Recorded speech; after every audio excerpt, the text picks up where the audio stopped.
Good morning, everybody. Welcome back to the channel. I am Amalgam Ash, and this is my next dev diary detailing the creation of my entry to the Fever Dream Game Jam upcoming.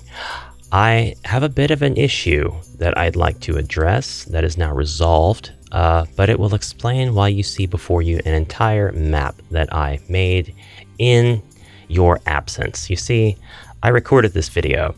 I made this video. I recorded a couple of other videos as well and finished up things that I was doing. Played a game, made a map, and then it turned out that the recordings were completely black. So what ended up happening was I had to uninstall my video recording software, restart my computer, reinstall it, and now it seems to work just fine. I've recorded several videos with it already. It's tested and confirmed to work just fine. Really aggravating, really depressing, but I'm going to walk you through anyway and catch you up on what I did to create this second map and how it relates to the first here, and then we'll just go ahead and get on with more development. See, when you start the game, you're going to get some instruction in this map, and you're going to be told what to do and how to do it, and that's going to give the player autonomy and control. Now we need to come back here and dress this up a little bit. It's not finished, but it is functionally finished, except for the jump events. And the jump event is going to kind of fake out the player into giving the illusion that they're jumping. If they're an SGB developer, they'll know better. They know that they aren't jumping because SGB does not have physics. You can't jump in SGB. You can play the animation and you can sort of rig it to where your character will sort of fake jump, but it's not a native jump at all, and it doesn't follow the same principles as a jump would in any game engine with physics. So, an RPG Maker jump, I guess you could say. But even so, we're going to be exiting this map from here. And when we do that, we will start on the next map and enter it from here. And we'll come up and enter in this building. This is actually where we're going to enter it from. I'm going to start the player off here, and this is going to be the warp point. So it kind of looks like this is the edge of the previous map. That's because it is. I actually took and scrolled this map. Whoops, not that way. Not that way, I didn't. I scrolled it. Whoops, not that way either. I scrolled it this way, and I stopped right about here, and then I painted in the new map, and I'm going to, I don't want to save that. No, don't want to save that. We gotta start from scratch here. It's all good now. It's back though. All right, so I started on this map, and I wanted it to transition from cold tundra, awakening, being frozen and alone, to there being signs of life. And the signs of life, it's not a full-blown facility, but this is crystal caverns. And I'm thinking I'm probably going to go utilize my free ceiling packs that I have on itch.io for SGB in order to give this place some ceilings. I don't know if I'll do it quite yet, but I will be doing it at some point for this game entry. But we're going to be entering these crystal caverns, and in these caverns, there began to be built research facilities. By whom? I do not know. I do not know just yet, or at least you do not know, and I might know. But the player will come into here and they will immediately see, if they switch to first person mode, that there are some paths. There's lots of different options, lots of places to explore. There is, of course, the one true path, and we're going to talk about that one true path to get to the next map, and that would be normally to go through this path right here, follow the wall, and come around, and then through this door you would go. Whoops, through this door you would go. Through this door you would go. Yeah, a little bit late in the map making process, I decided that I really liked for there to be 3 high walls on some of these. But anywhoosh, we can't do that because there's going to be some obstacles in the way here, and they'll be needing key cards. So the player is going to see, firstly, this here, this clue that there is a way to get up here, and I'm going to hide that ugly side the same way that I've been hiding the other ugly side. It's going to do that, and then that's accessible. So the player can get up on this center mountain part and kind of climb it a little bit. They can climb it to right about here, and this is where I'm going to place one of the key cards, I think. I'm not quite sure yet the order. There are some things I've got floating around in my head though. The player will come over here. There are a couple of buildings from the G style modern city pack that I placed in here because they look neutral enough to be research facilities rather than like convenience stores or something. There are trash cans on the outside, but I'm not going to call them trash cans. The player, however, is going to see this, and they may not immediately think that they can walk behind this building, but they can. So I'm not going to give them any sort of reward for checking the trash cans. I'm not even going to give them a dialogue, and they're going to find out pretty soon and early that nothing happens when they try to do it. So they won't be tempted to go back here, but this is still their visual signal that there's something back here. And that visual signal will lead them, if they're savvy, to this very thin alleyway behind the building. We got to make it 1 tile wide, though. We can't necessarily move things around less than a tile unless we go into Blender and then just like not have collision on that edge of the building. So we're coming around, not that the collision's added in Blender, it's not, it's added in SGB, but we could move it, offset it about a tile or half a tile or something. I wouldn't want to do that though, because it would look really dumb. It would be very clippy it would look like this while the player was walking through. I've done this sort of thing before in SGB, and that's exactly what happens.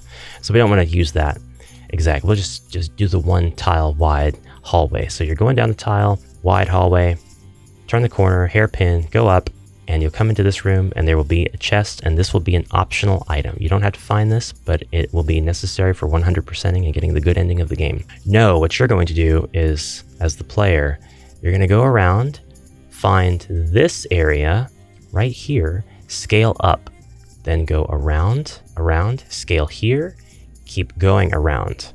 Now I'm thinking I'm going to put a barrier of some kind, like a rock or a pot here, so the player can push it, and they'll push it out of the way. And then they'll come this way. I'm going to do the same thing for up here. Put a pot right here that the player can push, and it'll be out of their way so they can make their way up the mountain. And then once they get right up to about here, I say mountain, it's more of just like it's an outcropping, a vein of crystal within a cave of crystal. And this will be their first key card or key item. And these facilities are useless. I might give them some dialogue when they attempt to enter them, but the first key card will lead them into this room where they will get lore. They'll get a lore dump, and they'll be able to find the key card to the second room, which is here. This will give them the key they need to come back here and unlock the first door. They will find somebody here, a scientist or a body or something, that will give them access to another key. They'll bring that back to unlock this and come in here. And when they do that, they'll gain what they need to come back out here and unlock this door to go forward. So we've got a lot of events in a chain that need to happen for them to make it all the way through this map. And I could go ahead and make the events for that, I think, but I don't have the events set up in the first map, so I'm not going to do that just yet. So now, with this being done, we're going to copy this map and paste it, and we are going to move it. So we're going to move it this way, and we're going to, this is just a copy of the map, by the way. We have the original map here, but this guarantees that they'll start kind of in the same place, and then they'll, ooh, you know what? I can't undo that at this point. I'm going to actually delete this map because I have a, where I would like to paste. I would like to keep that wall there. That's what I would like to do. Right, one more. There we go. Now when they look back, they'll see the wall, and that'll be immersive. That's what I want. However, they're now going to be in the facility. This is unnecessary. I'm probably going to switch to first person. I'm going to force their perspective to first person this time. So we're going to select a pencil, select Alt, click, and that's going to choose that tile. We're going to fill this in. We're going to go up one level. We got to select by elevation, select by type, actually. No. Select by elevation is fine. Go up a level. We're going to select by elevation this over here. By type, not elevation, I mean. We're going to go back down for that. Just in case we have to. Okay. Now we have level 3 with its own mechanics, its own feel, its own style. I don't want them to run back and forth and all over creation trying to find the key cards. It's going to make them go forward one step and then have to go back and backtrack. This time, I'm going to put objects everywhere. This is going to be an office type building. I think that's what I want to do. Do I want to do that? Do I want to do that? Do I want to do that? We might see if we can't do some surreal stuff, you know? Might do some surreal business. Let's look and see what we have for the G style and see what would inspire me. These are objects, by the way. Might have like a railway type of thing going on here. Can I have the curve of that? Is that possible? Not exactly. Not exactly. No, not exactly. Not quite. But that's okay. I'm gonna rotate that, and we're gonna copy it. I'm gonna paste. We need to do a regular select, rectangle select. But move you. We're gonna delete that one. Actually, it doesn't seem to. Oh, there we go. There we go. I've got a track that goes around this map. I think that'd be really cool. Actually, I would love to have more walls around the map before I do that, so we're going to do that. I'm gonna go ahead and rectangle select. Yeah. Up, up, up. Now, one of the challenges of this jam is to have Amalgamia, whom I just love, be one of the prominent characters, and you're gonna start as a version of Amalgamia. This is going to tie in to another project that I have. Whoops. I need to select these. Whoa, what happened? What did you do that for? Don't do that. Oh, I gotta do it that way. Okay, that's fine. I think we're gonna do that. I think we're gonna move that down one. Should give ourselves a little bit more room. Move them away from the walls just a little bit. There we go. There we go. Now, we've got some walkways. Why walkways? Because I think I'd like to put something on a track here. Car, robot device, something that'll kind of walk around. I'd like to give the player an indication of this path that this thing is supposed to follow. And I'll go ahead, I think, and have something the player can activate to turn on to travel along this path. But I've got to make sure that it's possible for events to travel on it to begin with. So I'm going to go ahead and go back to normal view here. I think this is normal view. Yeah, this is normal view. And then we're going to make this the start point so you can see what's going on here. I'm going to go ahead and make an event. This will be grab a walking event. There's one around here that's like move to the right after you talk to them or something. Move to the right if you have an item. You don't need an item. We're going to choose a graphic, just a random graphic for now. Medicinal herb, that's fine. We're going to go ahead and give the player medicinal herb. To do that, we're going to need a character here. It's the king. Okay. And we'll start. We're going to actually save the file and play test it. I don't want this to be wide open, by the way. I'd like there to be different buildings and stuff for the player to have to walk through and around and everything. Okay, I am just trapped. I can't move at all. Why wouldn't I be able to move? What happened? What happened? Oh, are you set to like unpassable? Impassable? Let's edit that, please. Go to the map, object, not objects, but terrain. This is G style. Man, which one are you? Which one are you? Which one are you? Which one are you? Are you man-made? What are you? What are you? You are GSC wall concrete. That's what's going on here. No big deal. We're going to go GSC wall concrete. It does say not traversable. We're going to change that to traversable. Here we go. Save file and playtest. Skipping past the title screen. Okay. Yeah. Okay, and he moves to the left. So the events can definitely travel without any issue on top of objects. Granted, those objects do not have collision. If they did, I don't think he'd move on top of the object, but it's possible that he might. Especially if I said ignore elevation. Knowing that, we're just gonna take you guys and delete you. Goodbye. And I think what I would really like to do at this point is we need rooms. We need lots of rooms. We need rooms. We need to draw these rooms, and we need more terrain to kind of mix it up. We've got white walls here. We've got road tiles, we've got asphalt, we've got carpet tiles. I don't really want to use any of those. I'm using the GSC wall concrete right now. Marble might be fine. Might use marble. I'd like the tracks to go. I'd like for them to be 2 tiles away from the wall, 1 tile away from any interior things, and we're gonna have roads on the inside, paths on the inside. It's a nice big 6 by 4 room. That's what I'm doing there. Then this is getting made here. This is 5. What happened? I guess I could have made you 5. It looked like this was kind of the dividing line between the two and that they were equidistant, but I guess it's not the case after all. That's okay. This is going to be substantially bigger. There's going to be 2 ways in. We're going to have office equipment here inside this room. Again, we need perspective turned on so it looks more natural. Orthogonal is way too jarring. That's 2 buildings the player will be going in and out of. Then we will need a 3rd building. These are kind of like offices, you know? Whoops, we need 4. We need to be 4 away from the wall total. 1, 2, 3, 4. 1, 2, 3, 4. Yes, stop there. This is the standard by which we design this map. This is the unwritten rule for this map. I am going to make 1 tile. Oops. No, I'll keep that. We'll do this. All right. This map is going to have much more of an adventure game vibe feel. You like that? You like vibe feels? It's going to be more There's key items, there's lore dumps, there's stuff that's happening. The real meat of the story of the game will take place on this map. And to do that, we are going to select by type once more, holding down Control, grabbing these walls, raising them up 2, raising them up 2. Let's play test and see what this looks like, what this feels like in first person. Okay, I kind of like it. I kind of like it. I kind of like it. I think I'd like to go 3 high. Are they still selected? No. Let's select this one and make it go 3 high. While we are waiting for what? I don't know. We're gonna grab my ceiling pack. It's right there, no problem. Download now. I don't want to pay myself $1. Just take me to the downloads. We download it, save it to our downloads file. We'll actually go to the desktop and save it there. Okay, we're gonna open the folder. Bless you, Windows 10. Bless you. Bless you for not being Windows 11. We're going to unzip this to its own folder right on the desktop, and we're going to delete that. We're going to go back into SGB. I deleted the zip file, not the folder.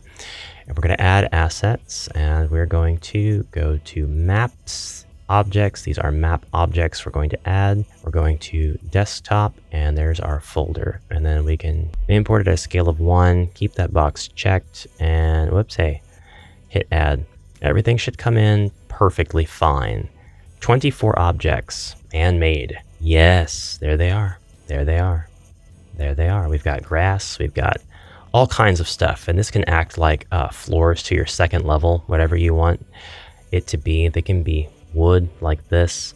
We want these to be ceiling tiles. So you know what? I really, really like Labyrinth. I think I'll keep that. 2, 3, 4, 5, 6, 7. Could also be 6. We've got 10 by 3. Do I have like a 5 by 5? No, it's gonna be a little bit awkward, isn't it? Yeah, it's gonna be a little bit awkward. But you know what? It's fine. It's fine. Let's go ahead, go to man-made objects, that is, and get ourselves the Labyrinth object. We could, if we wanted, make this ceilingified too underneath. I kind of like that idea.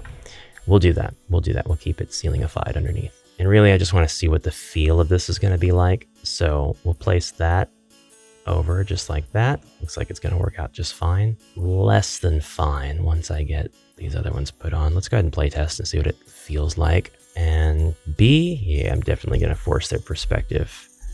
You know what? It's going to be fine. It's going to be fine. I'm definitely going to take this and bring it up. I may actually be inspired to put a second level up there. Put a second level up there. Look at that. And you won't be allowed to go past this area without changing maps. So as soon as you step on this, you'll change into your map and go to the next place, and it'll be right here. And you'll keep the immersion. I might not even allow you to backtrack. No, I'm gonna allow you to backtrack because I need you to be able to get the mystery item on each level if you'd like. So yeah, this is fine. This is fine. I really like how this feels. Inside these tall research areas, I have more. Let's see, where would they be? Samples, templates, RPG, no, desktop, and then Ash GameDev. Ash's RPG assets free and paid, and SGB, and it's gonna be Jackson Mara. I have a ton of Jackson Mara stuff all right here. So I think I'm actually gonna go ahead and use some of it. We're gonna use the modular steampunk, I think, for this. Do I already have steampunk unzipped? No. I love hanging on to this stuff and keeping it super accessible. I'm gonna go ahead and extract this to its folder and take that, cut the folder out of this folder, put it on the desktop directly. That way it's super easy to delete because as soon as I import these assets, they'll come into the project proper. We're gonna go ahead and get rid of these. We're gonna get rid of these because we don't want them right now. They're gonna prohibit us from being able to see what we're doing, and we don't want that. We need to be able to see what we're doing. We're actually also going to select this by elevation and bring it down 1. And I'll make it a little bit easier to place items and such because we're going to be placing desks, we're going to be putting down carpet, rugs, we're going to be putting down chairs, we're going to be putting down monitors, machines. We're going to give each one of these rooms its own role, and we're going to be telling the story of what this facility is doing here and why this ties into the abandoned garden theme that is mandatory for this jam. And we are also going to be able to try to tell the story of this Amalgamia character and how this ties into another IP of mine and why I'm going to be very excited to continue this project even after the jam is over, to make this a fully fledged, very short experience. Anyways, out of time for now. Thank you for watching. I'll see you in the next one. I hope you have a fantastic rest of your day. Bye-bye.